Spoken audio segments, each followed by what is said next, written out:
Muy buenas tardes a todos, a todas. Bueno, les damos la bienvenida en este espacio virtual del Instituto de Estudios Judiciales de la Suprema Corte de Justicia de la Provincia de Buenos Aires a este encuentro sobre acceso a la justicia de personas con discapacidad. Esta es una actividad que se ha organizado desde el Instituto de Estudios Judiciales junto con el Programa Nacional de Asistencia para las Personas con Discapacidad en sus relaciones con la Administración de Justicia del Ministerio de Justicia y Derechos Humanos de la Nación, dando conformidad con la resolución 731 del año 2019. Antes de dar inicio a esta jornada, en este momento les estoy dejando en el chat un formulario para que puedan completar y así acreditar su participación en esta actividad.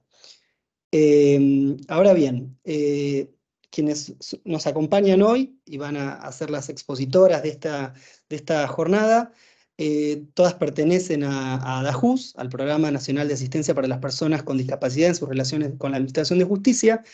Ellas son Paola de Pinto, docente, licenciada en psicopedagogía y en gestión educativa. Dentro de ADAJUS se dedica a acompañar al equipo en situaciones con niños, niñas y adolescentes con discapacidad y en educación inclusiva. Sol Ricard, ella es psicóloga, formada en clínica psicoanalítica y especialista en clínica forense.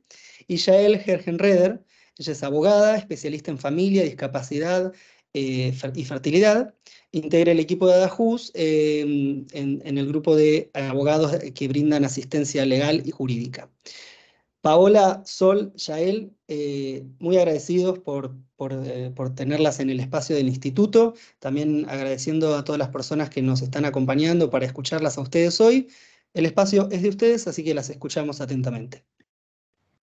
Muchas gracias. Muchas gracias a ustedes también. Hola, buenas tardes. Bueno, muchas gracias por estar acá presentes. Así que bueno, vamos a dar comienzo con el tema que nos convoca hoy. Vamos a pasar ahora a un Power. Bueno, primero vamos a hacer una mini presentación rápida de dónde somos. El Programa Nacional de Asistencia para las Personas con Discapacidad en sus relaciones con la Administración de Justicia depende del Ministerio de Justicia y Derechos Humanos de Nación. Fue creado por el decreto 13.075 en el 2011, así que bueno, ya tenemos unos años de trayectoria y de trabajo en campo, que es lo que nos permite un poco también brindar esta capacitación, porque siempre decimos lo mismo, la parte académica, que obviamente va a estar presente, se puede leer, pero el trabajo de campo, el día a día, la escucha constante, es lo que enriquece todos estos temas. Así que si quieren los invitamos también a que prendan las cámaras, a que participen en todo momento. Nos gusta mucho el intercambio, así que nos parece siempre mucho más enriquecedor. No sé si alguien se anima a contarnos de dónde son o si trabajan en alguna dependencia judicial, alguien que se anime.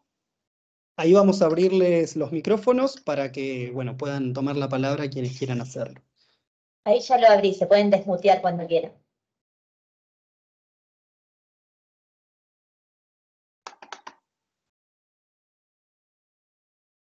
Bueno, si no se animan, no hay problema. Igual a medida que vayamos avanzando, tal como decía recién. Nada, para apoyarlas en esto, esta propuesta de abrir los micrófonos, solo lo voy a dejar muteado para que no haya ruidos del ambiente y darles las gracias por permitirnos la participación. Bueno, se entrecortó. ¿De dónde sos? ¿De San Isidro? Sí, soy Julia del Correccional 6 de San Isidro. Ah, perfecto, gracias, Julia. Por favor. Hola, ¿qué tal? No sé si se ve la imagen, me parece que no. Mi nombre es María Soledad Guayman, soy del Departamento Judicial de Mar del Plata. Trabajo en el Fuero de Familia hace 22 años. Buenísimo, gracias por estar aquí. Buenas tardes. A ustedes, chicas. Buenas tardes. Mi nombre es Candelaria, soy de Trenquelauquen y trabajo en el Servicio Penitenciario bonaerense. Bueno, muchas gracias. Ustedes. Hola, Hola. soy Gladys del Hospital de Morón y estoy participando en la Junta Evaluadora de Discapacidad, donde se hacen los certificados de discapacidad. Buenísimo. Hola, buenas tardes. Soy Gabriela Ramos, abogada de la Dirección de Discapacidad de la Municipalidad de Mercedes. Nos conocemos, Gaby. Nos conocemos ya, sí. Bueno, qué lindo encontrarte por acá. Gracias, igualmente. ¿Se escucha? Sí, sí. Sí, te escuchamos. No sé quién habló. Hola, ¿me escuchan? Sí, sí. Sí, mi nombre es Julio Ranzato, yo pertenezco, soy Hola. oficial segundo del Juzgado de Paz de 9 de Julio, Departamental Mercedes. Buenísimo. Hola. Gracias. Sí, sí, se escucha. Hola. Hola, hola. Bueno, ¿hay alguien que Soy los quiere Janina saludar? de Avellaneda y no trabajo en ningún organismo público, pero me interesa la temática de discapacidad. Bárbaro. Muchas gracias, Hola. Janina. Yo Hola. soy Lucía, también de Mercedes, y también me interesó la temática de discapacidad. Bueno, gracias. Hola, Hola, ¿qué tal? hola. Sí, sí. Mi nombre es Daniela, yo soy de la provincia de Tucumán, soy trabajadora social, trabajo en el centro judicial de la localidad de Monteros, que es el sur de la provincia. Estoy en un gabinete psicosocial y participo en los equipos interdisciplinarios, en los procesos de evaluación de las personas con discapacidad, en los juicios de restricción de la capacidad jurídica. Bueno, como vemos, bastante variado el público, me gusta que haya de distintos organismos y también que esté por fuera de los organismos, porque la idea es poder acercarnos a todos, así que vuelvo a decir lo que dije en un comienzo, interrumpan, pregunten, traigan situaciones, que todo eso hace mucho más dinámico el encuentro. Vamos a arrancar, hoy vamos a hablar puntualmente de lo que es el abuso sexual en niños, niñas y adolescentes con discapacidad. Antes que nada, como lo dije, se escucha como un eco, no sé si ustedes se escuchan bien. Sí, hay como un Sí, micrófono. por favor, mantengan sus micrófonos silenciados, así no se genera ruido y a lo sumo, si quieren hablar, ahí sí habilítenlos, pero tengan cuidado con los micrófonos que quedan abiertos. Bueno, como les decía, esta exposición surge más bien desde el trabajo a diario que hacemos como equipo interdisciplinario. ADAJUS está compuesto por equipos que van rotando con profesionales, no siempre es el mismo equipo que trabaja, hay profesionales psicólogos, psicopedagogas, abogados, trabajo social. Entonces, estos equipos nosotros lo que hacemos son ajustes de procedimiento en aquellos procesos donde están inmiscuidas personas con discapacidad. A partir de esas intervenciones técnicas es que estamos trabajando ya hace tiempo, de manera constante, en casos de abuso sexual infantil y adolescente. Entonces, por eso surgió la idea de traer el tema acá para poder ver un poco cómo es la interacción y de qué manera irrumpimos este proceso penal para poder llevar adelante estos ajustes de procedimiento, ¿sí? Bueno, primero vamos a definir qué es el abuso sexual, qué es lo que nos dice la Organización Mundial de la Salud. Dice, se considera abuso sexual infantil a involucrar a un niño en actividades sexuales que no llega a comprender totalmente y a las cuales no está en condiciones de dar el consentimiento informado, o para las cuales evolutivamente inmaduro y tampoco puede dar el consentimiento, o en actividades sexuales que transgreden las leyes o las restricciones sociales. Fíjense que acá tenemos dos componentes sumamente importantes, el tema del consentimiento, y nos habla del consentimiento informado, ¿no? Esto de tener conocimiento de qué es lo que se está llevando a cabo. Pero en los casos de abuso, y esto lo queremos remarcar siempre, en los casos de abuso sexual infantil, no podemos hablar del tema del consentimiento. No hay consentimiento, ¿sí? No podemos presumir ni poner en tela de juicio si hubo o no consentimiento. Y voy a hacer esta salvedad porque estoy hablando de abuso sexual infantil. No estoy hablando de abuso sexual en personas con discapacidad, porque ese sería otro capítulo. Nos pasa muchas veces que estos abusos se cometen contra personas adultas, ¿sí? O la denuncia de abuso llega contra una persona adulta con discapacidad, y ya por tener discapacidad se parte de la premisa de que no hubo consentimiento en ese acto sexual. No, acá estoy hablando de infantil, con discapacidad. Esto quiero dejarlo bien en claro porque eso sería otro debate, otra charla que no es la que vamos a abordar hoy, ¿sí? Bueno, Pau, si querés continuar. Entonces, para que haya abuso sexual tenemos determinados medios comisivos. Uno es la violencia, que ya sabemos todos lo que implica la violencia, este ejercicio de poder sobre una persona. Y fíjense que el Código Penal nos trae en el artículo 78 que queda comprendido el concepto de violencia, el uso de medios hipnóticos o narcóticos, ¿sí? Entonces, utilizar ese tipo de medios también es hablar de violencia. Las amenazas, delito previsto en el 149 bis del Código. Si querés, Pau, continuar. El abuso coactivo, intimidatorio, pero como recién les estaba diciendo, siempre tiene que haber una relación de dependencia, de autoridad o de poder. Y ahora vamos a ver a lo largo del encuentro cómo estos delitos, generalmente en niños con discapacidad, niños, niñas o adolescentes, se da en mayor medida por esta situación de dependencia, ¿no? Porque muchas veces los niños con discapacidad están más expuestos físicamente al cuidado de alguien, ¿no? ¿Cuántas veces pasa que justamente es algún cuidador el que ejerció esto, el padre, la madre, quien fuese, porque están mucho más expuestos a estas cuestiones que tienen que ver con el cuidado de la higiene, la asistencia, ¿sí? Entonces, en materia de discapacidad, esta dependencia la vemos mucho más marcada. Los delitos de integridad sexual en nuestro código se enmarcan en el artículo 119.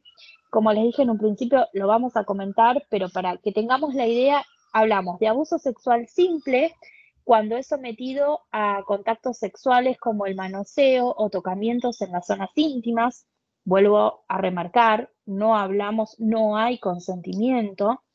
El abuso sexual gravemente ultrajante es cuando las instancias del abuso simple se le adiciona la duración en el tiempo o sin su realización, es decir, el modo en que se llevó a cabo, el lugar, el medio que se empleó, y eso hace que sea especialmente humillante o denigrante para la víctima. Por ejemplo, que el abuso se dé en la vía pública, que el abuso se dé frente, que esto es muy común también, a otro niño de la familia. Muchas veces nos toca que algún niño o niña es abusado por uno de sus progenitores y hace partícipe a ese otro niño, ese hermano, viendo la situación. Entonces, cuando tenemos esto es que hablamos del abuso sexual gravemente ultrajante. Después tenemos el abuso sexual agravado por acceso carnal. Acá hablamos de la penetración, sea por cualquier vía, oral, vaginal o bucal, vaginal, anal o bucal, que a partir de la reforma del 2017 se incorporó que esta penetración puede ser por objetos o por partes del cuerpo, pero en las dos primeras vías, es decir, en la anal o en la vaginal, ¿sí? Esto es como para tenerlo en cuenta porque también hemos tenido bastantes casos con este tipo de tipificación. Después tenemos circunstancias que agravan, circunstancias agravantes a estos delitos de integridad sexual. Por ejemplo, el vínculo con el agresor, como hablábamos hace un rato, la madre o el padre, un tío, el abuelo, Otro es la convivencia. ¿Por qué? Porque hay una mayor cercanía, una mayor dependencia, un mayor abuso de poder, ¿sí? Obviamente que todos estos delitos causan un grave daño a la salud psicofísica del niño. Otra de las cuestiones, estas circunstancias agravantes, es que el agresor tenga conocimiento de que padece una enfermedad de transmisión sexual o que existió un peligro de contagio, por ejemplo, puede ser, no sé, el HIV o cualquier otra enfermedad de transmisión sexual.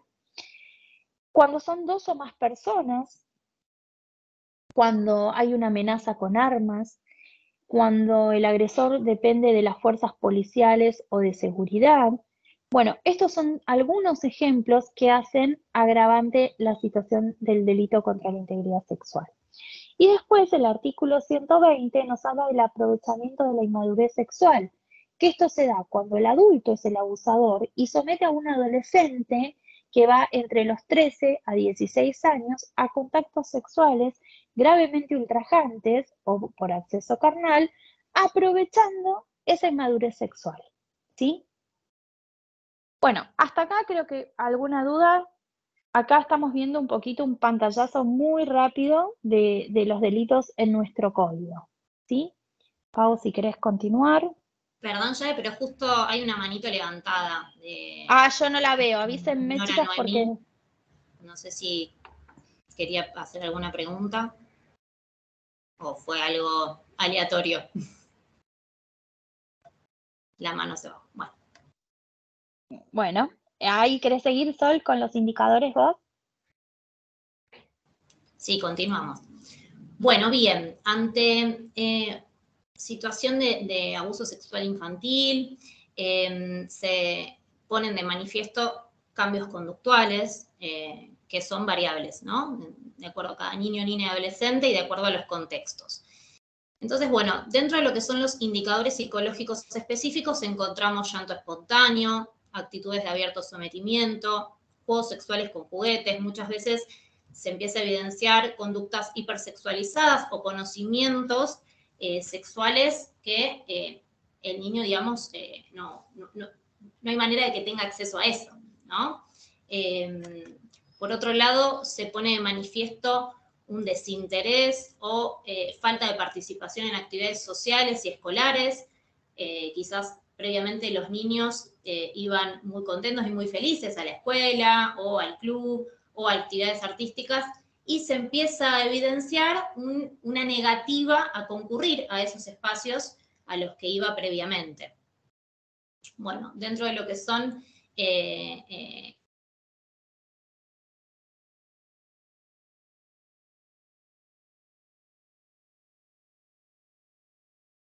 Entonces yo no la estoy escuchando a Sol, ¿ya de vos? Se colgó un iba a decir poquito. lo mismo, se le colgó, me parece, ¿no? Sí, tenemos un cachito a ver si recupera. Hoy está fatal el tema de internet, me parece. Sí, entonces la tecnología no está de nuestro lado. No, hoy no. Bueno, ¿querés, si no, Pau, enumerarla? Sí, yo continúo y vamos viendo a medida que se va conectando Sol.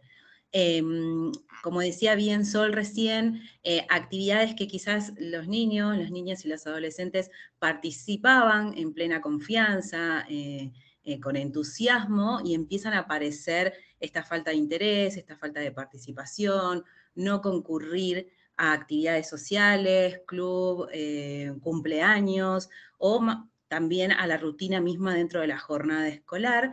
Y también empiezan a aparecer trastornos del sueño, ¿no? Que quizás hasta el momento ellos tenían un sueño tranquilo, rutinario, en determinados horarios, y toda esa rutina empieza a alterarse, ¿sí? Como también las conductas regresivas en cuanto al control de esfínteres, que tiene que ver con la enuresis y la encopresis. Sí, siempre nosotros decimos que esto tiene que ver justamente, específicamente atendiendo a la edad, ¿sí? Cuáles son las características esperables a la edad, independientemente de la discapacidad, ¿sí?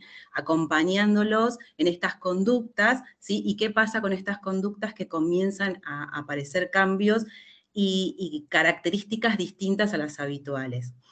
Otros también de los indicadores psicológicos que comienzan a aparecer, que uno puede visualizar y comienza a observar, como por ejemplo fugas del hogar, retraimiento, depresión, ¿sí? Y estas cuestiones de reacción suicida, estos de el desgano, el desinterés, manifiestos más que nada en adolescentes, donde indican que a partir de determinadas situaciones, o quizás en ese momento no pueden poner en palabras lo que sucede, empiezan a manifestar conductas también de no querer salir, de no querer encontrarse con sus amigos, de no participar, un poco como decíamos recién, de diferentes eventos sociales. Ya no sé si... Yo estaba hablando y estaba muteada, buenísimo. Entonces, ¿cuál es la problemática que nosotros observamos, ¿no? ¿A qué nos referimos con esto? Estamos en el programa y de pronto nos llega un oficio para intervenir, nos llega, puede ser un oficio desde la fiscalía, puede ser la propia familia que se comunica y nos da conocimiento de esta situación, ¿sí? Hay un montón de vías por las cuales nos llega, pero mayormente siempre es la del oficio de la fiscalía o del juzgado que está interviniendo.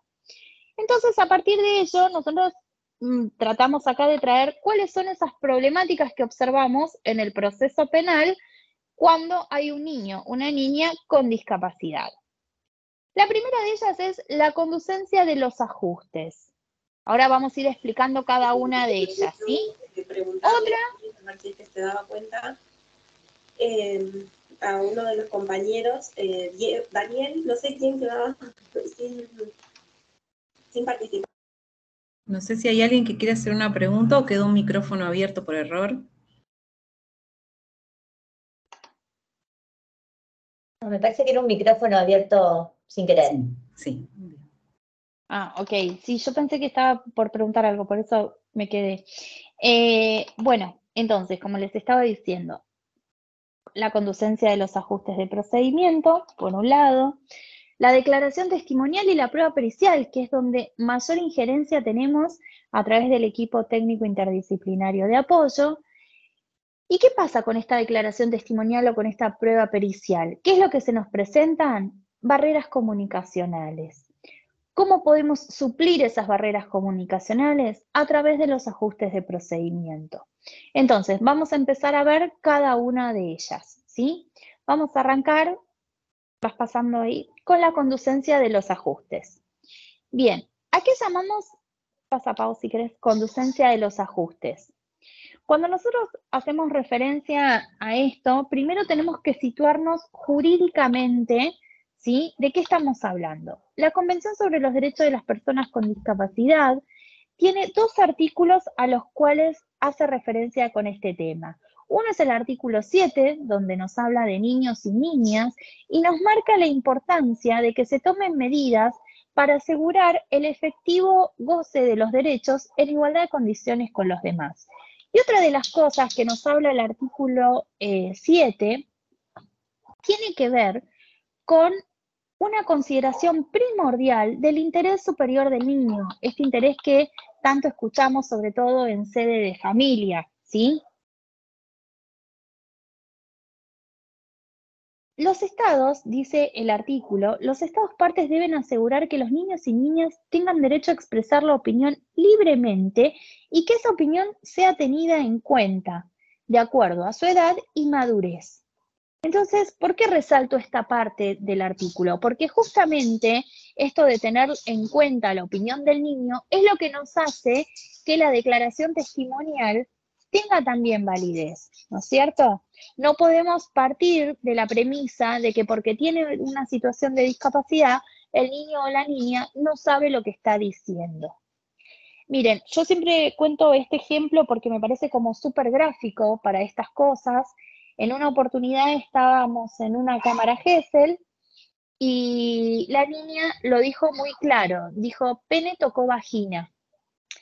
Entonces, la defensa del imputado automáticamente dijo que esta niña estaba inducida, que no eran palabras que podía decir, miento, no era una niña, era una joven, era una adolescente, que podía decir esta adolescente, que de dónde sacó la palabra vagina, que teniendo discapacidad no podía utilizar esos términos. Entonces recuerdo que en esa oportunidad la psicóloga le pidió que haga un dibujo de un cuerpo humano. Una vez que lo hizo, se le pidió que identifique cada parte del cuerpo. Y esta chica identificó todo de manera textual: los brazos, las piernas, la vagina, los pechos, la panza, la cabeza. Entonces le preguntaron quién le había enseñado las partes del cuerpo y respondió que fue su profesor de educación física. ¿Con esto a qué voy?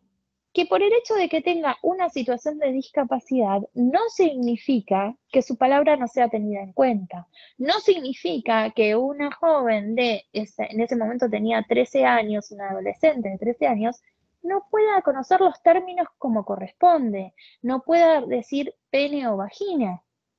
¿Por qué tenemos que esperar que no lo pueda decir o que lo llame de distinta manera? ¿Por qué? Porque tenemos siempre este prejuicio de la infantilización de la discapacidad, de que desconoce todas las cuestiones sexuales, de que desconoce por completo los términos con los que se nombran las partes íntimas del cuerpo. Entonces, por eso me parece traer esta parte del artículo, porque es un poco lo que nos grafica la necesidad de tener en cuenta en función de la edad y madurez, ¿sí? Como decimos siempre, lo que está puesto en la convención es a raíz de las observaciones que se hicieron de manera previa y que se encontró determinadas problemáticas que requirieron de un artículo específico que subsane la situación o que tienda a subsanar la situación. Otro de los artículos de la convención, y que es el que puntualmente está relacionado con este tema, es el artículo 16, que nos habla de la protección contra la explotación, la violencia y el abuso, ¿sí? Nos cuenta, el artículo nos habla de que las personas con discapacidad, tanto en el seno del hogar como fuera de él, están sometidas a formas de explotación, violencia y abuso, incluidas cuestiones relacionadas con el género. Que se deben adoptar medidas para impedir todos estos tipos de comportamientos de explotación, violencia y abuso, con la debida asistencia y apoyo, teniendo en cuenta de vuelta, fíjense, el género y la edad, vuelve a remarcar el tema de la edad, ¿sí? Nos habla de que esta asistencia tiene que darse a las personas con discapacidad, a sus familiares, a sus cuidadores. Otra de las cosas que nos habla este artículo es que se deben brindar servicios o programas diseñados para que sean supervisados efectivamente por autoridades independientes. Y después nos habla de la recuperación física y cognitiva para aquellos casos en que las víctimas hayan sufrido la explotación. Pero acá nuevamente nos trae el tema de la edad. Porque ahora, como vamos a ver más adelante, si querés pasar, Pau, como vamos a ver acá en la observación general número 3 del comité, ¿sí?, sobre los derechos de las personas con discapacidad, nos dice que la violencia contra niñas con discapacidad es aún mayor que contra niños con discapacidad o niñas sin discapacidad. Entonces, acá tenemos dos cuestiones de vulnerabilidad. Tenemos el tema de género y el tema de la edad, ¿sí? Por otro lado, nos habla de que el abuso sexual, ¿sí?, o la explotación sexual aumentan en la pubertad. Y esto tiene que ver con la relación de poder que hablábamos hace un rato, con el tema de que hablábamos de los cuidados que se le brindan a las personas con discapacidad. A ver si quieren pasar. Otro de los artículos que está relacionado con esto y que tiene que ver mucho con la injerencia del programa es el del acceso a justicia. El artículo 13 nos habla de que debemos brindar los ajustes de procedimiento en aquellos procesos donde estén inmiscuidos personas con discapacidad, que sean adecuados a la edad y que le faciliten la participación desde el lugar sea directa o indirecta. ¿Qué significa esto? Que la persona, la víctima, en este caso del abuso, tenga discapacidad, también puede ser que el abusador tenga discapacidad, que el testigo tenga discapacidad, ¿sí? No importa el carácter que revista en el proceso para que se den estos ajustes de procedimiento. Y otra de las cosas que nos habla el artículo 13 es que se debe dar en las etapas de investigación y otras etapas preliminares. Por eso, la mayor parte de nuestra intervención comienza en estos casos en las etapas de investigación que se dan en las fiscalías, ¿sí? A ver, si querés continuar, Pau. Bueno, ahora vamos a entrar a ver un poquito qué pasa con la declaración testimonial. El artículo 250 bis del Código nos trae, del Código Procesal Penal, ¿sí? Nos trae qué es esta declaración testimonial. Dice que las entrevistas deben ser llevadas a cabo por un psicólogo, que no puede ser en ningún caso interrogado de manera directa, que se debe llevar en un gabinete acondicionado, con implementos adecuados a la edad y la etapa evolutiva del menor, ¿sí? Que el profesional tiene que elevar un informe y las alternativas del acto podrán ser sugeridas desde el exterior del recinto a través de un vidrio espejado, micrófono o equipo de videos. No sé si algunos de los que están aquí presentes tuvieron la oportunidad de participar en una cámara Gesell, ese gabinete que está todo vidriado y que del otro lado generalmente se encuentran las asesorías, los abogados querellantes, las defensas del imputado, y se van haciendo sugerencias o alguna pregunta que se le quiera hacer a la psicóloga o el psicólogo que lleve adelante esta prueba. Entonces, a partir de allí es cuando nosotras empezamos a trabajar con esto. ¿Por qué hablábamos de la conducencia de los ajustes de procedimiento? Porque previo a introducir estos ajustes, estas modificaciones, ¿sí?, dentro de los procesos judiciales, nosotros le tenemos que contar al juez cuáles son aquellos ajustes que estamos solicitando. Tenemos que decir cuál es el fundamento de estos ajustes y el juez dará lugar o no a ello. ¿Alguna duda hasta acá?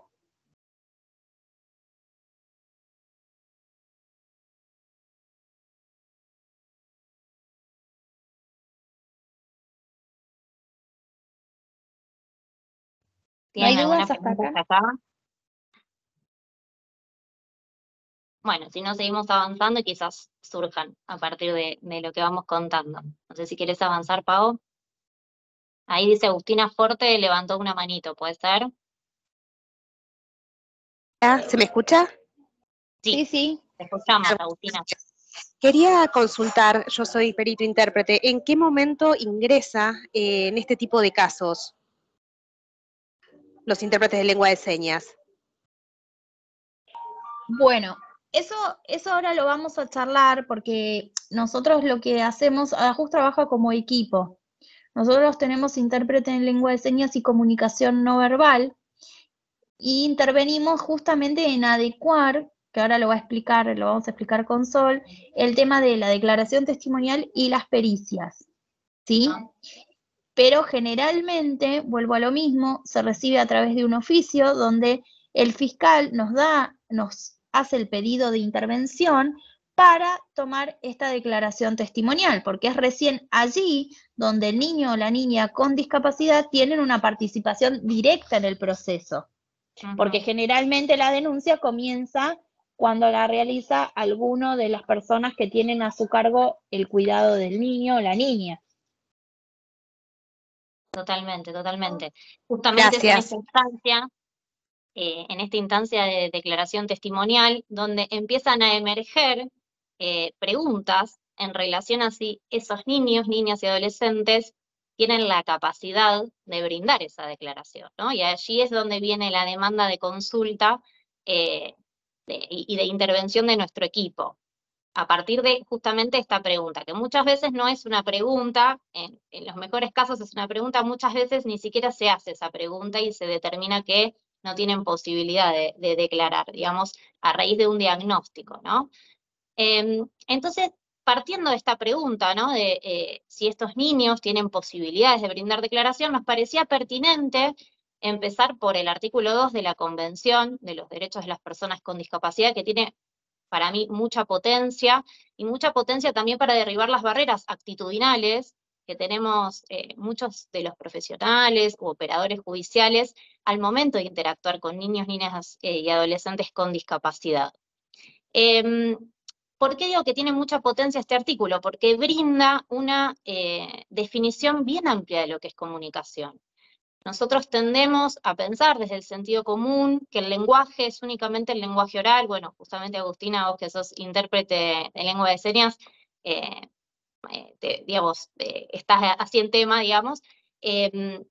Lo que hace justamente este artículo es ampliar el concepto, ¿no? Entonces, ¿qué nos viene a decir?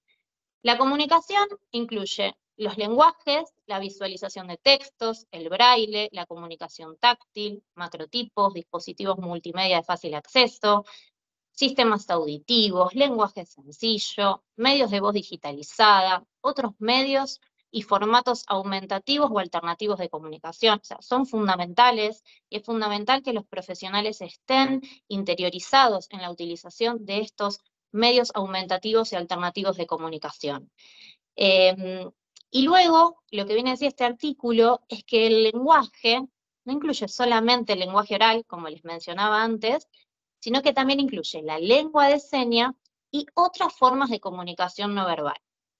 Me parece interesante también este artículo porque, bueno, los que venimos de formación en psicología y formación, digamos, en psicodiagnósticos, proyectivos, psicométricos, hay como, un aporte en relación a incluir la comunicación no verbal, ¿no? Pero se toma de forma accesoria, ¿no? La comunicación no verbal, observarla como algo accesorio. En el artículo 2 y en personas con discapacidad, y a partir de nuestra experiencia, vemos que la comunicación no verbal muchas veces es central, porque aparte es la forma que tienen muchas personas de comunicarse. Bien, si querés avanzar, Pau. Bien, ya desde su raíz etimológica, la comunicación, que viene del latín communicatio, implica compartir, participar en algo, poner en común, ¿no? Ya marca un concepto más amplio. Y la comunicación, como les decía antes, incluye aspectos verbales, la utilización del lenguaje, y aspectos no verbales, ¿no? Gestos, lenguaje corporal, signos no lingüísticos. Nos gusta hacer mucho hincapié en la comunicación no verbal, inclusive también porque hay muchos niños y niñas y adolescentes con discapacidad auditiva, por ejemplo, que no conocen la lengua de señas argentina, o utilizan algunas señas de la lengua de señas argentina, y a su vez otras señas que han aprendido de forma, digamos, si se quiere, casera o dentro del hogar. Entonces, digamos, los abordajes son diferentes, es decir, solamente no alcanza con la lengua de señas, hay que facilitar otros métodos, otros medios para que ese niño se comunique. Bien, no sé si querés avanzar, Pau. Bien, y otro aspecto que nos parece muy interesante remarcar es la diferencia entre lenguaje comprensivo y expresivo. Muchas veces se tiende a confundir, a pensar que, por ejemplo, un niño, se me viene el caso ahora, por ejemplo, de un niño con síndrome de Down que tenía en su lenguaje expresivo algunas dificultades fonoarticulatorias, haciendo que las entrevistadoras de ese momento no logremos comprender, ¿no? En esa articulación de los fonemas lo que nos quería decir. Entonces muchas, digamos, de las respuestas de esas profesionales es, bueno, este niño no comprende tampoco. Como no logra expresarse a partir de los términos convencionales, tampoco comprende. Entonces es importante establecer esta diferenciación. El lenguaje expresivo es la manera que nos expresamos, cómo articulamos los fonemas, cómo producimos las palabras, ¿sí? Ya sea de forma oral o escrita. Y el lenguaje comprensivo tiene que ver con la recepción de un mensaje, cómo analizamos, cómo sintetizamos, procesamos la información, evocamos los recuerdos. Son dos cosas diferentes, ¿sí? No sé si quieres avanzar. Bien. Entonces, aspectos importantes a tener en cuenta. Obviamente que dentro de lo que es el marco de este intercambio que estamos teniendo hoy, vamos a mencionar algunos, ¿no? Hay muchísimos elementos a tener en cuenta. Bien, el primero de ellos, para nosotras, digamos, dentro de lo que es el equipo, y en los que ponemos foco es en la evaluación de las características lingüísticas y comunicativas de cada niño, niña y adolescente, atendiendo a su singularidad más allá del diagnóstico del certificado de discapacidad. Se ve con frecuencia que hay, digamos, una tendencia a homologar o equiparar diagnósticos, digamos, ¿no? Todos los niños con síndrome de Down se comunican de una determinada manera, piensan de una determinada manera, trastornos específicos del lenguaje lo mismo, retraso del lenguaje lo mismo. No hay un abordaje desde la singularidad. Nosotros siempre decimos que el certificado de discapacidad es importante, nos orienta, pero siempre hay que hacer un abordaje dentro de las particularidades de cada niño, dentro de esos contextos, dentro digamos, de cada caso particular, ¿sí? Bien, y como mencionaba antes, es importante observar la comunicación verbal, distinguiendo adecuadamente lenguaje comprensivo, lenguaje expresivo, así como todos los aspectos relativos a la comunicación no verbal. Eso es fundamental. Muchas veces, brindando facilitadores en este sentido, se abre un campo expresivo mucho más amplio que dentro de lo que son las entrevistas convencionales, desde la palabra, desde cuando el input solamente es la palabra, la pregunta, aún así haciendo ajustes desde el lenguaje sencillo. Por eso decimos, para poder observar la comunicación no verbal tiene que haber disponibilidad del profesional, hay que construir un rapport, hay que ofrecer ese canal expresivo. Si solamente ofrecemos como canal de comunicación la oralidad, vamos a estar nosotros oficiando de barrera para ese niño, para esa niña y para ese adolescente. No sé si querés avanzar, Pau. Bien, y quiero contar antes del relato de los hechos, Yae, si me permitís, un caso que me parece como bastante interesante y grafica bastante bien esto que les mencionaba antes en relación a cómo se interpreta el lenguaje expresivo y el lenguaje comprensivo, y cómo eso puede ir también en detrimento del niño y el adolescente con discapacidad al momento de una declaración testimonial. Este es el caso de Natalia, que es una adolescente. Su madre realiza una denuncia por abuso sexual, aún era un profesor de la escuela. El diagnóstico de esta joven era parálisis cerebral, específicamente ella tenía cuadriplegia, y ella no tenía lenguaje expresivo, solamente emitía algunos sonidos. Pero su lenguaje comprensivo estaba completamente intacto. ¿Cómo se comunicaba Natalia? Ella se comunicaba a través de un cuadernillo, un comunicador, en este caso los comunicadores pueden ser, digamos, tecnológicos, y otros son realizados de forma artesanal. Este comunicador ella lo elaboró a lo largo de su vida, con su entorno más cercano, con su familia, en el centro de día, ¿no?, con los profesionales, y es un cuadernillo basado en pictogramas, ¿sí? ¿Cómo se comunicaba ella? Se comunicaba a través de movimiento ocular. Para poder entablar una comunicación con Natalia, primero había que acordar el sí y el no, previo a usar el cuadernillo. Pestañeaba para decir que sí, ladeaba sus ojos para decir que no. Y, digamos, el entrevistador debía ir cambiando de hoja, ir señalando los pictogramas y hacer preguntas globales. Bueno, digamos, el primer análisis que se hizo respecto del caso de Natalia era que ella no estaba en condiciones de brindar una declaración testimonial. No sé si ya vos querés acá aportar algo en relación a la Cámara Gesell o... No, lo que se decía puntualmente es que no estaba en condiciones de declarar porque a lo largo de esa primera entrevista Natalia se la veía como cansada, ¿no? Esto es algo que me quedó, que lo hablábamos con las chicas hoy temprano. ella se la veía como cansada, decían con sueño, porque tenía un gesto como una expresión facial, ¿no? Que tenía que ver con esto.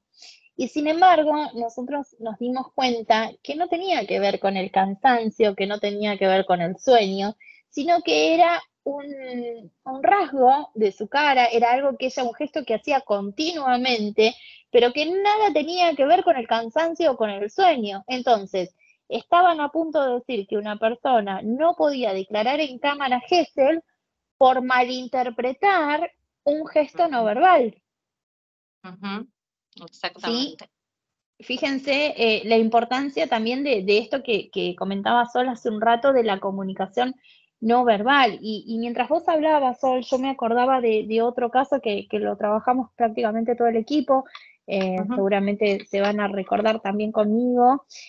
Una mamá había abusado de su hijo, que tenía parálisis cerebral, y se filmaba y enviaba esos videos a la pareja de ella que estaba detenido para la explotación. Entonces, la fiscalía nos pidió que viésemos esos videos, que la verdad creo que en los años que tenemos en el programa y de la cantidad de casos, creo que nunca nada nos atravesó de esa manera, o al menos a mí, nunca nada nos atravesó de tal manera que ver esos videos. ¿Por qué? Porque lo que se estaba pidiendo era ver si había algún tipo de comunicación no verbal donde el niño no se sienta cómodo con la situación y con las conductas sexuales que le estaba realizando su madre. A lo largo de los 70 videos que tuvimos que ver, nos dimos cuenta que el niño, con esa parálisis cerebral y todo, con su mano corría a la madre. Le redireccionaba la cara cuando la madre hacía determinadas conductas. Entonces, digo, una vez más, ¿no? Cuán importante resultan los gestos y toda esta comunicación que va más allá, como decía Sol, de el input entre el comunicador, ¿no? Cómo es importante ver más allá de esto. Bueno, ¿querés agregar algo más de Natalia, Sol, o seguimos? No, me parecía que era como bastante gráfico en relación a el lenguaje expresivo y comprensivo, ¿no?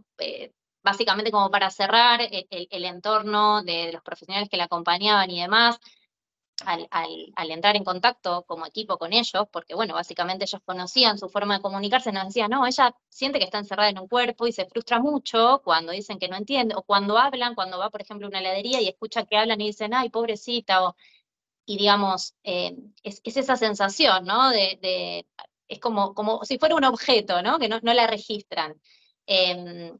Entonces, un poco tomando esto que decís vos ya, ¿no? Del trabajo de estar observando los 70 videos, que eso se toma también, ¿no? Como una forma de ajuste, también pensar en la importancia de entrar en ese código de lenguaje con ese niño, esa niña, ese adolescente, y bueno, y pensar nosotros qué tenemos que hacer, qué tenemos que poner a disposición. Es sencillo y la verdad que no es sencillo, tiene su complejidad, pero es posible y hay que hacer una apuesta para que estos niños también puedan, digamos, brindar su testimonio, puedan expresar y pueda también haber una reparación simbólica, ¿no? Bueno, básicamente esto como para cerrar el caso de Natalia, y después retomando un poquito esto que venimos hablando de la declaración testimonial, a ver, el relato de los hechos dentro de los abordajes tradicionales, siempre, digamos, es esperable una cierta, digamos, cohesión, ¿no? Un cierto modo de expresar, se espera como determinada información y sabemos que dentro de lo que es el abordaje con niños, niñas, adolescentes con discapacidad, debe haber flexibilidad en estos abordajes. Debe modificarse la mirada, ¿sí? Entonces, las personas... Una cosa Sí. de esto, sí, Sol, es que tanto los protocolos que se utilizan actualmente en los procesos nos hablan siempre del relato libre, ¿no? De realizar preguntas abiertas, de no inducir. Son como cuestiones muy marcadas que ya están incorporadas en quienes toman las declaraciones testimoniales. Pero como decías vos, en el caso de los niños o niñas con discapacidad, también tienen derecho a contar las historias con sus propias palabras, ¿no? Con sus propios términos, con sus tiempos, con todo este lenguaje que estábamos charlando, corporal y no corporal. Y acá es un poco donde nuevamente nosotras hacemos esta presentación judicial de decir, bueno, con este niño hay que trabajar de esta manera. No podemos esperar un relato libre. No podemos esperar que se siente y que de alguna manera uno va llevando y de pronto nos va a contar lo que pasó. Una de las cosas que siempre tenemos en cuenta es el tema del tiempo, pero no el tiempo de la entrevista, sino a veces les es difícil identificar en qué tiempo fue o cuándo sucedió determinado hecho. Y no por eso no significa que no lo haya atravesado, que no lo haya vivido, ¿no? Porque remarco esto porque son cuestionamientos que muchas veces tuvimos que salir a defender ante la impugnación de los informes por parte de las defensas de los imputados, ¿no? Bueno, nada, seguí, Sol, perdón. Totalmente. Bueno, a ver, avanzamos un poquito, Pau. Bien, entonces, en la línea de lo que venimos hablando, las personas con discapacidad tienen capacidad para declarar, por lo que si la comunicación con estas personas no llega a ser efectiva, se tiene, digamos, se deberá en gran medida una intervención inadecuada de los profesionales que estamos evaluando, que estamos entrevistando, que estamos realizando ese abordaje, ¿no? Un poquito lo que hablábamos antes de las barreras comunicacionales o las barreras actitudinales que nosotros como profesionales podemos encarnar, ¿no? Bien, no sé si querés que avancemos, Pau, un poquito más, a ver si podemos ya entrar en los ajustes de procedimiento. Ok, teniendo en cuenta entonces las características comunicativas de los niños y adolescentes con discapacidad, que digamos muchos pueden presentar mayores dificultades en su lenguaje expresivo y necesitar determinados soportes, ¿no? Recursos alternativos, es importante poder pensar instancias de entrevistas preliminares para realizar todas estas evaluaciones, ¿no? Ajustadas obviamente a cada niño. Sabemos que antes de una declaración testimonial en cámara GESEL hay una entrevista preliminar donde se evalúa en general si se encuentra en condiciones psicoafectivas de brindar declaración, y muchas veces también se utiliza esa misma entrevista para evaluar, digamos, las cuestiones más que nada relativas a la discapacidad. Y nosotros muchas veces nos damos cuenta que esa entrevista queda corta para entrar en el código de lenguaje de ese niño, esa niña o ese adolescente. Muchas veces tiene que ver por factores de contexto, factores externos, como citar a estos niños en horarios que no son los habituales para ellos, son muy temprano, u horarios en donde los niños tienen hambre, digamos. Hay determinados elementos que hay que también tener en cuenta al momento de realizar estas entrevistas. Tener mayores disposiciones de tiempo, las entrevistas pueden llevar más tiempo, y tener la flexibilidad de hacer más entrevistas, para abordar específicamente el tema del lenguaje, ¿no? Yo creo que esto se traduce, Sol, en dos cuestiones. Una es la flexibilidad, como decías vos. Nos ha pasado con Pau, creo, no me acuerdo si vos estabas, Sol, también en ese, que tuvimos que cambiar el horario, creo que sí, que tuvimos que cambiar el horario porque la niña tomaba medicación y en el horario en que la citaban, que es el horario judicial, se dormía. Entonces no podíamos trabajar.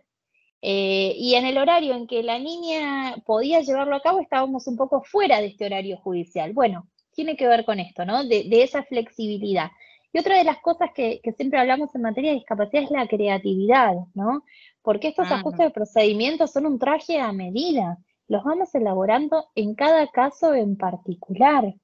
Entonces, en estas entrevistas previas, como decía Sol, en esta entrevista preliminar, para ver si está en condiciones o no de declarar, que muchas veces nos queda corta, como decimos nosotras, no nos alcanza, es donde otra vez, en esta conducencia de los ajustes, tenemos que pedirle al juez entrevistas para recabar herramientas comunicacionales de este niño o de esta niña, ¿no?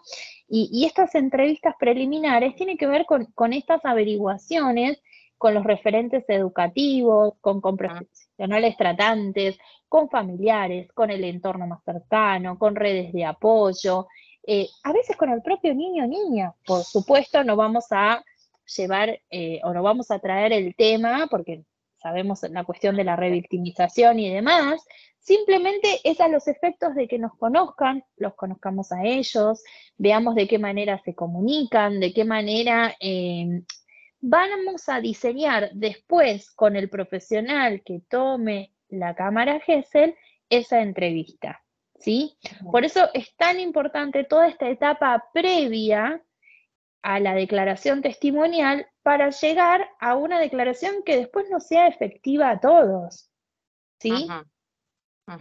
Totalmente, Yae, totalmente. Y también ponderar el aporte de los profesionales, ¿no? Que trabajan con ese niño, esa niña y adolescente en el día a día, ¿no? El aporte que pueden hacer sus profesores, no sé, dentro del centro de día, conocer también cómo llaman a las partes del cuerpo, hay determinados apodos también que utilizan para nombrar el entorno, todo eso, bueno, requiere un trabajo de registro, un trabajo de profundización, y de tener la disponibilidad para poder entrar en ese código de lenguaje de ese niño.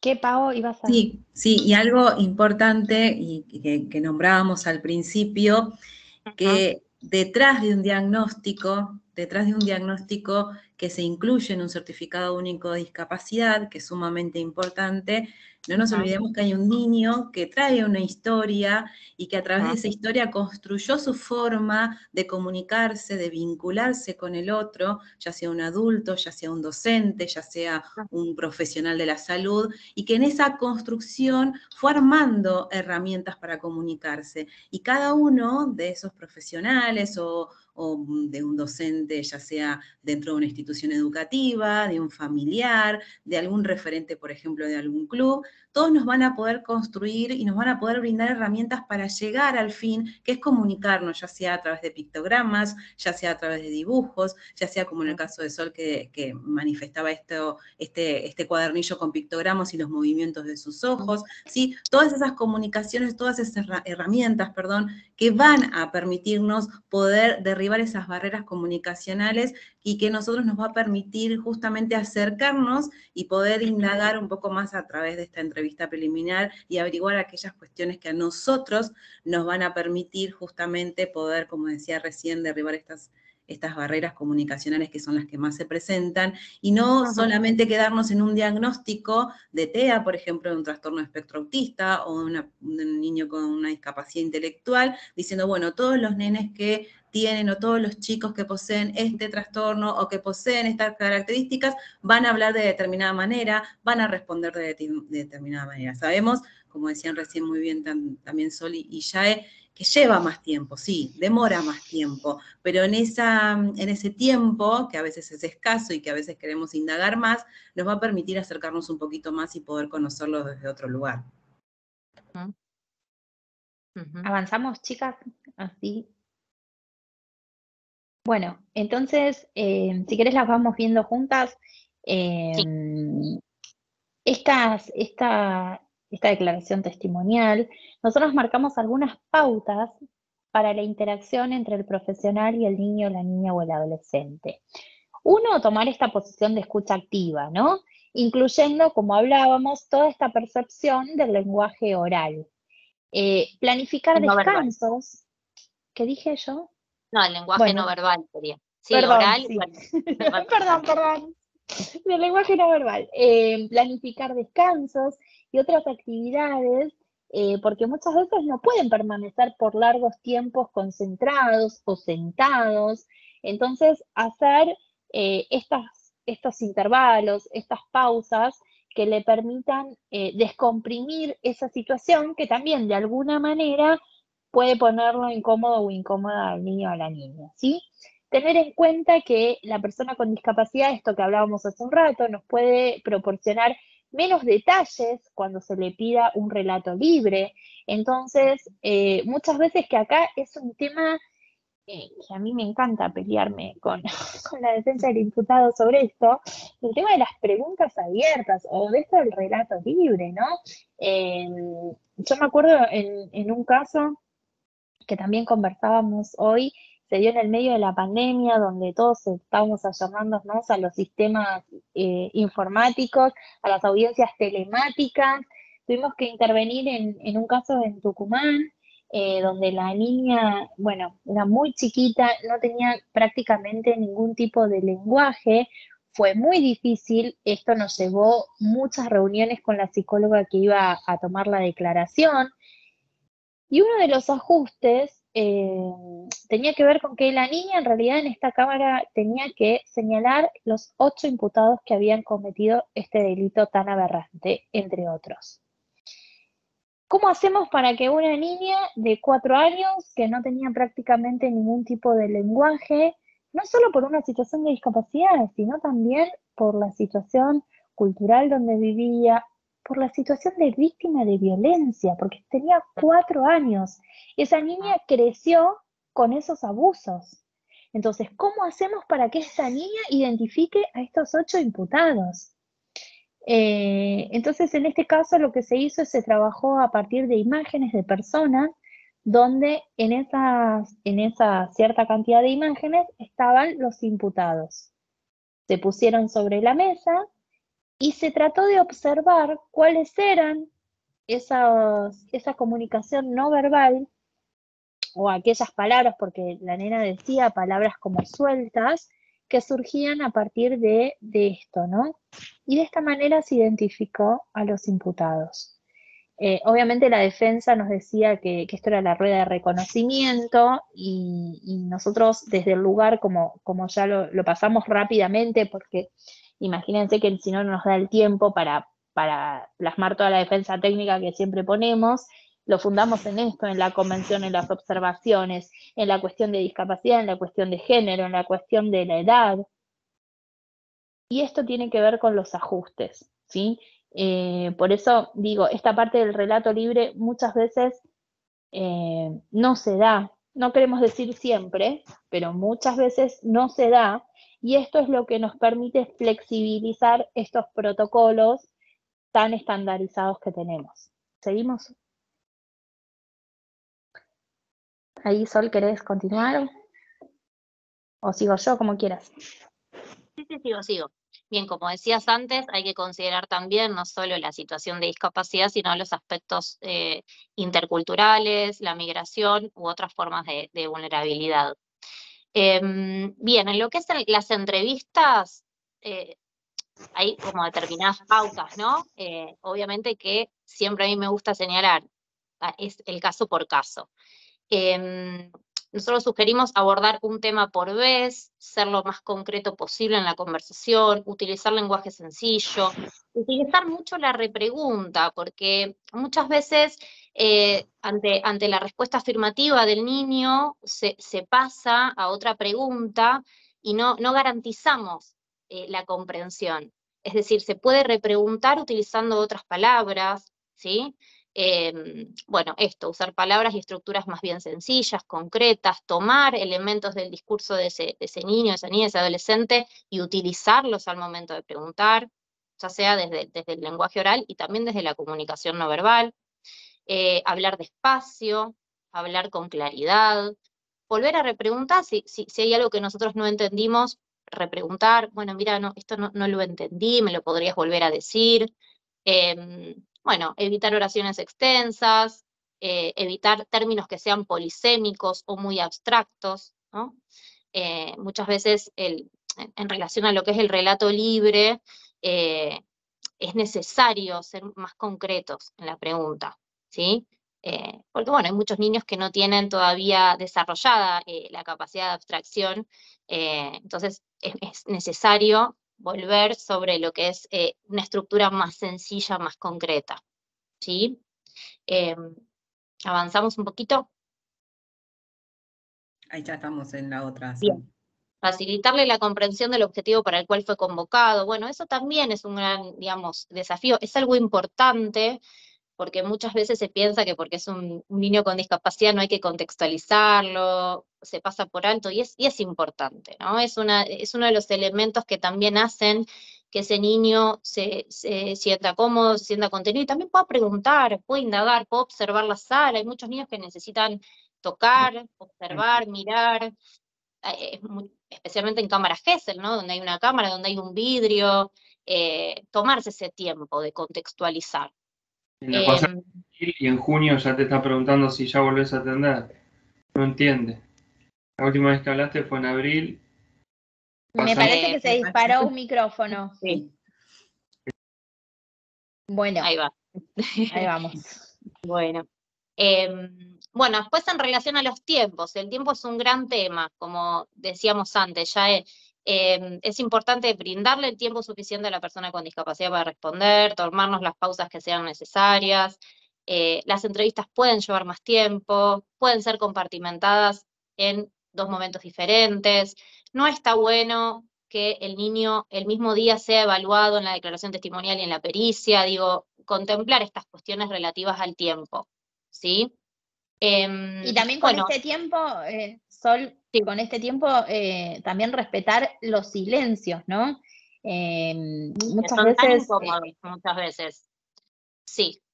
son incómodos, pero a la vez si estamos en esta posición de observadores, nos damos cuenta de un montón de conductas que se esconden detrás de ese silencio, ¿no? Por movimientos corporales, por formas no sé, por ejemplo, si está con un lápiz y un papel y dibujó o expresó algo desde allí.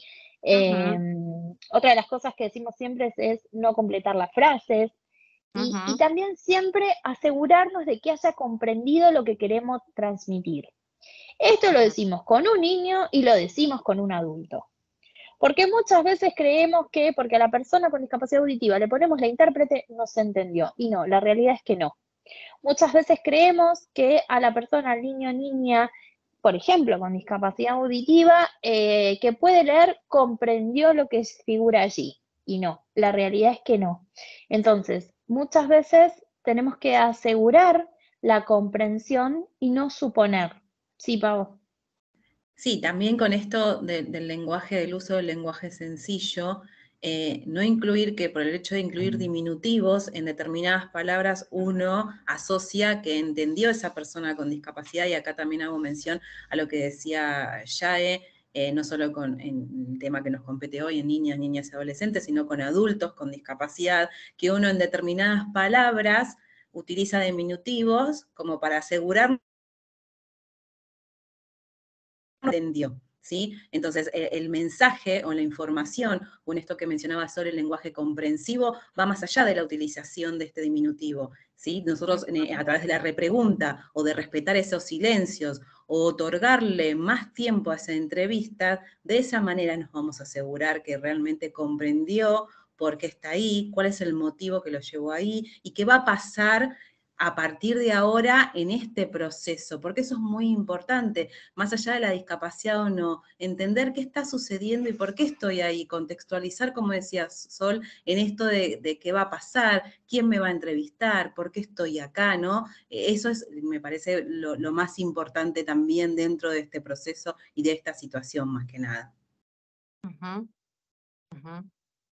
Totalmente, totalmente.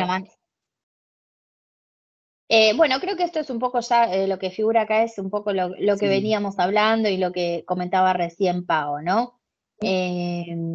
Pasamos, si quieren, a las pericias. Bueno, en este caso les trajimos un caso práctico que es bastante gráfico.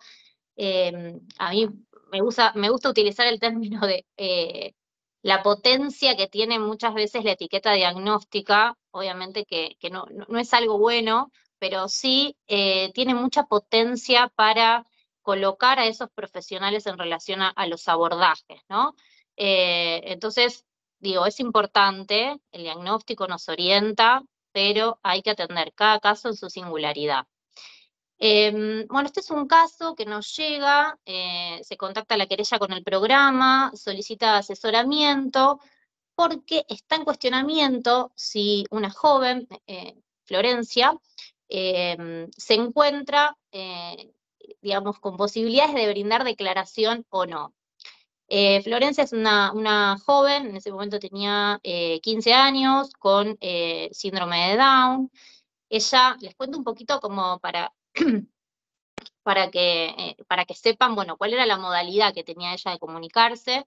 A nosotros nos llega el programa, bueno, todo el expediente, evaluaciones, digamos, no tuvimos la posibilidad de verla directamente a ella, sino, bueno, a través de los distintos informes que nos facilitaron, ¿sí?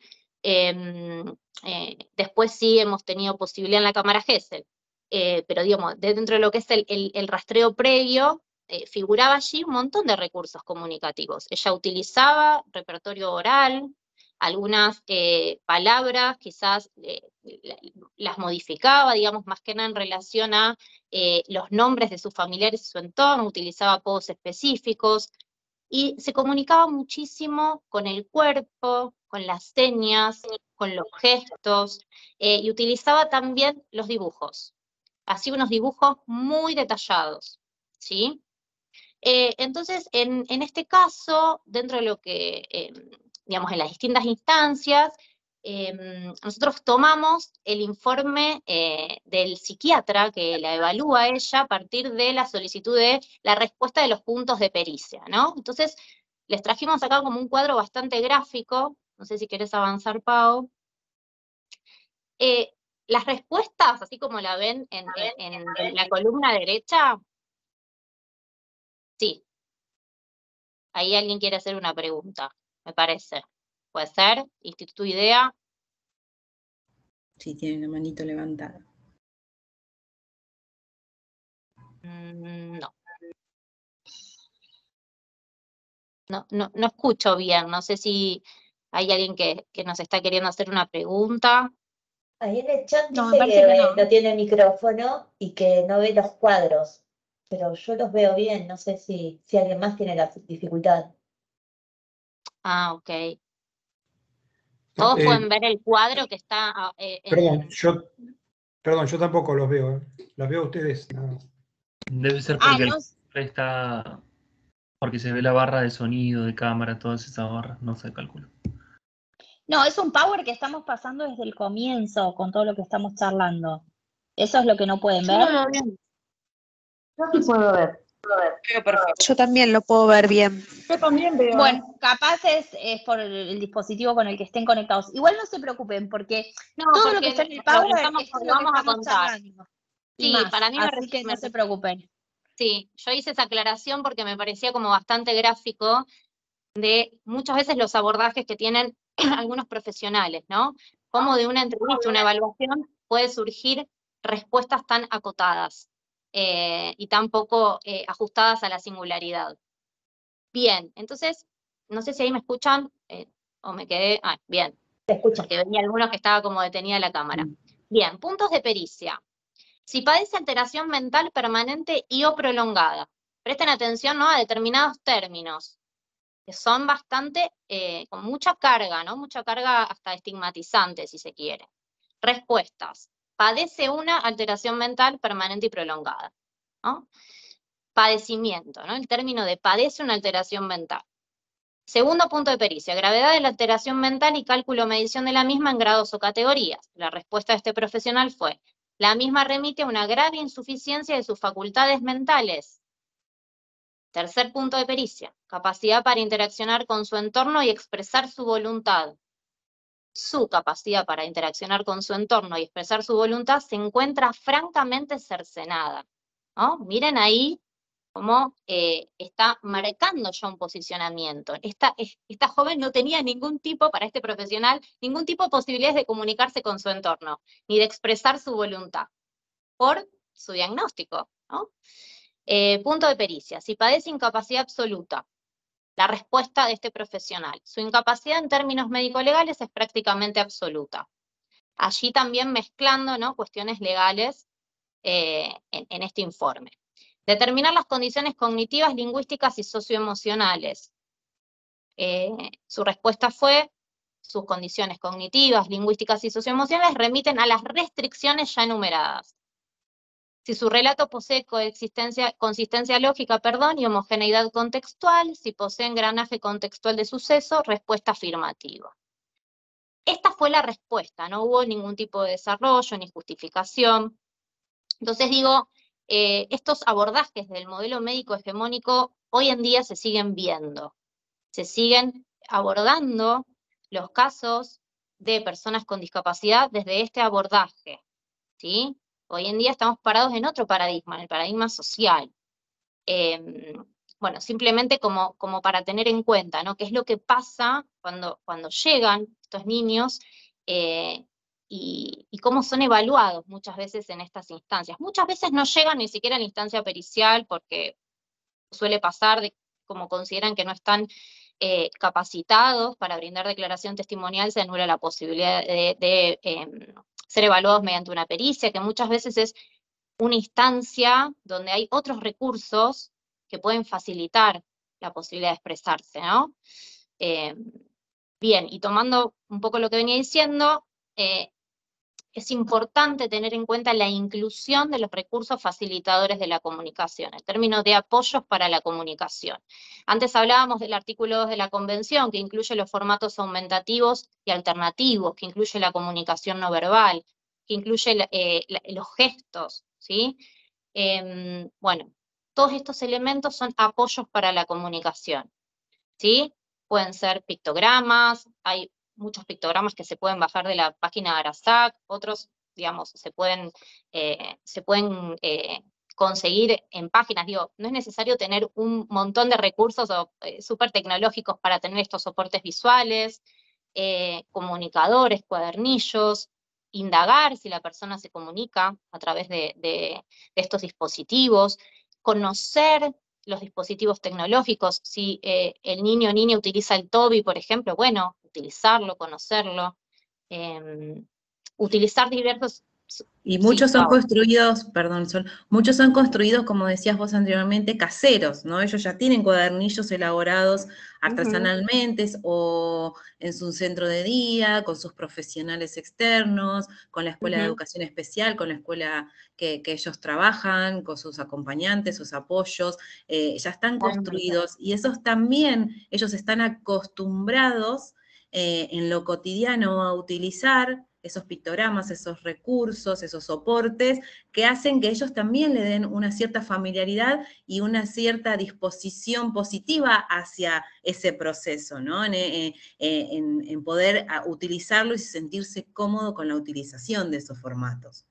Totalmente, totalmente. Y hablando, digamos, de la familiaridad con determinados objetos, también si hay determinados muñecos o objetos que utilizan habitualmente, que utilizan para expresar, para comunicar a través de representaciones, que también puedan ser incluidos como un recurso más, ¿sí? Muchas veces expresan a través de la interacción con muñecos. Yo recuerdo el caso de una niña, por ejemplo, que tenía discapacidad intelectual, no utilizaba lengua de señas, se estaba investigando, digamos, que en este caso las niñas estaban siendo expuestas a intercambios sexuales de los padres de una forma recurrente, ¿no? Esto insistía también en determinados dibujos, en determinadas señalizaciones que hacía la niña a una tía, y fue como muy revelador la utilización de estos muñecos, ¿no? Cómo pudo representar las escenas, dibujando, ¿no? Utilizando estos soportes. Fue material fundamental para, bueno, para justamente tomar conocimiento de esos hechos. Sí. Perdón, Sol, que voy a agregar algo. Ay, justo, perdón, Pau, dale. No, y algo importante que aparece ahí como punto 3, que son los dibujos, y en esto que decía también Sol de las dramatizaciones. Ustedes piensen que los dibujos forman parte de la construcción simbólica, al igual que el lenguaje. Cuando yo construyo un símbolo, evoco algo que no está presente y que me remite hacia objeto, ¿sí? O a esa situación. Bueno, el dibujo también es una construcción simbólica que a mí me permite relatar a través de un dibujo o de ciertas imágenes que yo plasmo en un papel o en otro soporte que utilicen, me puede construir o me puede transmitir lenguaje y comunicación, ¿sí? A través de esa construcción del símbolo que cada uno la construirá de acuerdo a sus características, de acuerdo a su historia y de acuerdo a los facilitadores y a los apoyos que tiene y posee, pero también está construyendo comunicación, ¿sí? No solo se da a través de este lenguaje expresivo, sino también a través de los dibujos, que a través de esa utilización de un lápiz, de un marcador, de lo que yo tengo a mi alcance, o uso de plastilinas, por ejemplo, masa, yo puedo construir esa realidad, ese símbolo que me representa una situación vivida o una situación que yo quiero contar. Solo que iba a agregar un poquito, era un ejemplo también de este caso que les contaba de Tucumán. cuando la niña ve una de estas imágenes donde estaba uno de los imputados, la niña tenía su muñeca de apego en la sala, y automáticamente cuando ve una de estas imágenes empieza a decir, nana, duele, ¿no? Cómo a partir de esto, de la imagen del muñeco, ella decía que la muñeca le dolía, que tenía nana, cuando se le preguntó dónde señaló la cola. Entonces digo, qué importante que son todos estos facilitadores y estos recursos, y cuánto podemos obtener de ellos. Veo una mano levantada ahí. A ver. Sí, eso iba a decir. Hay alguien que quiere hacer una pregunta, me parece. No, no era una pregunta. Mientras las escuchaba, buenas tardes. Mi nombre es Marcela Probollo, soy abogada y soy asistente social. Y bueno, no trabajo de asistente social, pero es algo que siempre me interesó. Y yo las escuchaba, y también se puede descubrir algo a partir de una relación con una mascota, por ejemplo, con su mascota. Porque no lo vi, lo buscaba si estaba enumerado y no lo encontraba, y digo, bueno, se me ocurría, porque como ella decía, con una muñeca, que me pareció muy importante, cómo se proyectaba en la muñeca lo que ella pensaba. Digo, bueno, se me ocurrió a partir de un animalito, de una mascota, de algo. Sí, aquí se puede evaluar que quizás cuestiones más que nada vinculares, ¿no? Como, bueno, de cuidado de un otro, de vínculo con un otro. Lo que te habilitan objetos como muñecos y demás es hacer una dramatización, un como sí de esas escenas. Quizás con una mascota puede pasar, digamos. Hay casos para todo. Que es Totalmente. parte de su propio mundo. Sí, sí. No, era eso nada más. Bueno, gracias Bien, por el aporte. Bueno, y otro de los puntos que queríamos traer acá es el tema del factor tiempo, ¿no? Que es un poco lo que veníamos hablando. ¿Cuánto tiempo se dedica a las entrevistas con niños, niñas y adolescentes con discapacidad? Si se proponen estos descansos, estas pausas que hablamos hace un ratito. Si se contempla que en qué momento del día es más adecuado entrevistar o no. En esta entrevista de recabar las herramientas comunicacionales, y como contábamos el caso de este niño que tomaba medicación, ¿no? Tener esa flexibilidad para ver en qué horario vamos a poder llevar adelante una entrevista como la que esperamos, o a los fines con los cuales esperamos esa entrevista. Pero otra de las cosas donde vemos el tema del factor tiempo tiene que ver que muchas veces nos corren los plazos procesales, ¿no? Los benditos plazos que nos persiguen a todos los abogados. Y en materia de discapacidad y en materia de abuso sexual infantil, todas estas entrevistas que estuvimos charlando, estas comunicaciones con los profesionales, con el entorno, con los familiares, con el niño, con la niña, se nos van de los plazos. ¿Sí? Entonces, recuerdo una vez un fiscal que me dice, bueno, pero tengo al imputado detenido, yo no puedo estar. Bueno, pero no hay manera de hacerlo más rápido, porque teníamos que convocar, era un caso sumamente difícil donde no había casi ningún tipo de comunicación. Entonces el trabajo fue mucho más arduo, había que buscar otras herramientas comunicacionales, a veces generábamos encuentros con un set donde concurría el niño y no se pudo porque no fue la directora. Recuerdo uno, Sol, ¿te acordás que tuviste que ir presencialmente vos al set para entrevistarte porque no lográbamos llevar a cabo esa entrevista de manera virtual? Digo, empiezan a pasar todos estos pasos que hacen que los pasos procesales se nos desdibujen y se vayan. No estoy diciendo de tomarnos todo un año, ¿no?, para hacer esto, por supuesto que no, porque entendemos que es un delito sumamente grave y que requiere la urgencia y la atención especial. Pero bueno, también a veces es cuestión de flexibilizar en esto, ¿no? No sé si quieren agregar algo más, chicas. No, por ahí me interesaba también ver un poquito las experiencias de las personas que nos están acompañando hoy, digamos, si quieren compartir algún caso, si les pasó alguna vez, digamos, que enriquece también muchísimo la experiencia de otras personas, ¿no? Tratamos, bueno, hoy de traer bastantes casos y ejemplos que obviamente no son representativos de todos los otros casos, pero bueno, por lo menos tener en cuenta algo de nuestra praxis cotidiana. Ahí me parece levantaron la también- mano, a ver. Sí. ¿Quién quiere hablar de las que levantó la mano? Yo veo solo una, pero me figura que hay dos, no sé.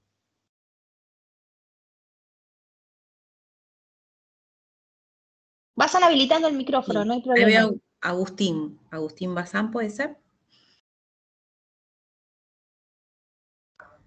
Hola, buenas tardes. No sé si me escuchan ahí bien. Sí, perfecto, Agustín. Sí. Bueno, antes que nada, toda mi admiración, María Sol, Paola, Yael, a ustedes. Y veo muchas disciplinas como se presentaron al principio, eso me pone muy contento, ¿no? El abordaje interdisciplinario es súper importante. Nada, fui anotando algunas cosas, son más que nada comentarios. Hay un español que se llama Iñaki Piñuel, que en el Congreso de Acoso Escolar en Uruguay, allá en el 2013, presentó. En España pudo bajar un 70% el acoso escolar en la escuela donde él trabajaba haciendo un test en las aulas. Entonces ahí también se derivó en el porcentaje de suicidio. Bueno, Argentina con Uruguay lideran los porcentajes de suicidio en infancias y adolescentes porque los chicos no ven un horizonte, ¿no? Como por ejemplo en el oeste y en el sur de Argentina. Después la Asociación de Psiquiatras Argentinos tiene un abordaje bastante integral e incluso hasta espiritual, no religioso, en lo que es el abordaje de la salud mental, ¿no? Yo todos los años la acompaño a mi madre, que es psiquiatra, yo soy estudiante de abogacía, y aprendo de ella que es súper importante esta mirada integral del ser humano, que ya desde la formación del derecho, que sin analizar profundamente, pero ya el derecho romano que heredamos es violento y adultocentrista. Si nos fijamos en los diccionarios, la palabra niño, niña, adolescente no existe.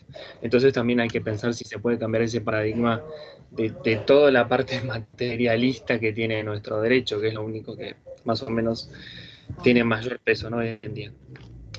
Después también tratar de hacer test en colegios y en trabajos para detectar a los psicópatas. Eso también lo veo en los congresos de abogacía. Ni tampoco está en los programas de carrera.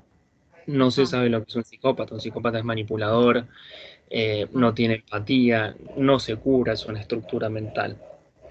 Y después, bueno, todo esto redunda en el sistema adultocentrista del derecho y la medicina. Yo tengo, como les comentaba, en mi familia muchos médicos y hay de los más diversos. O sea, está del que no puede vincular el que se le mueva un ojo a alguien por el estrés con, no sé, con el dolor de panza, hasta la persona que dice, bueno, sí, no, el ser humano está todo integrado, no se lo puede dividir en compartimentos, ¿no?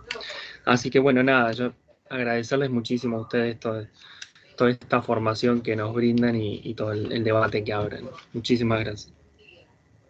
Muchas gracias a vos por los aportes. Gracias. Muchas gracias.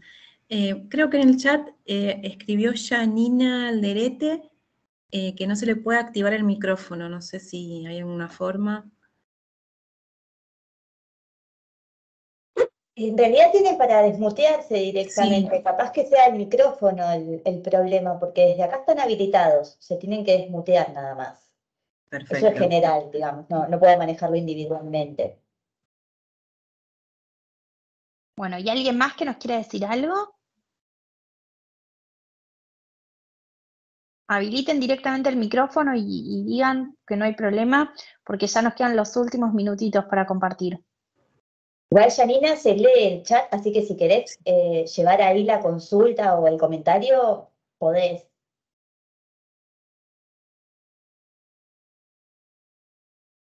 Quedó la mano levantada de Agustín y de esta señora que es abogada, dijo, y trabajadora social, pero Perdón, sí. no recuerdo el nombre, perdón.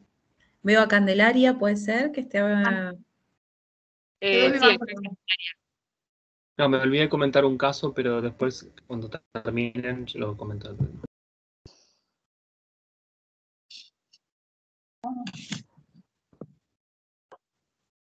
yo más que nada agradecer el servicio penitenciario, estos temas por ahí no los abordo, pero me interesa mucho, más que nada por, no sé si decirle curiosidad, pero tener más conocimiento.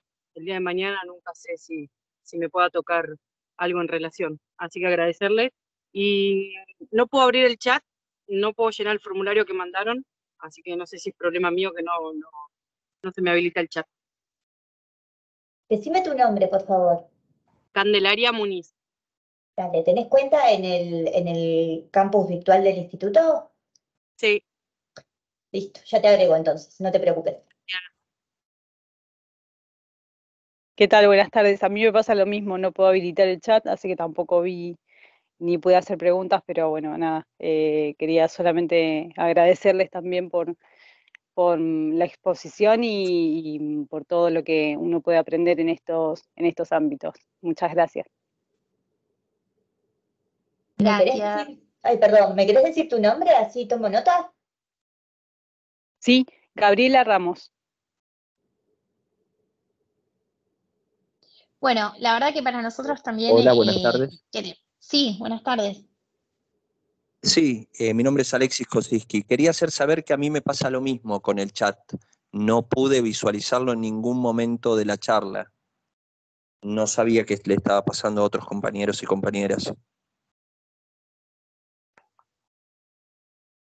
Bien, ¿me repetís tu apellido, porfa? Sí, Kosiski. Kousiski. Sí, con K de kilo. Dale.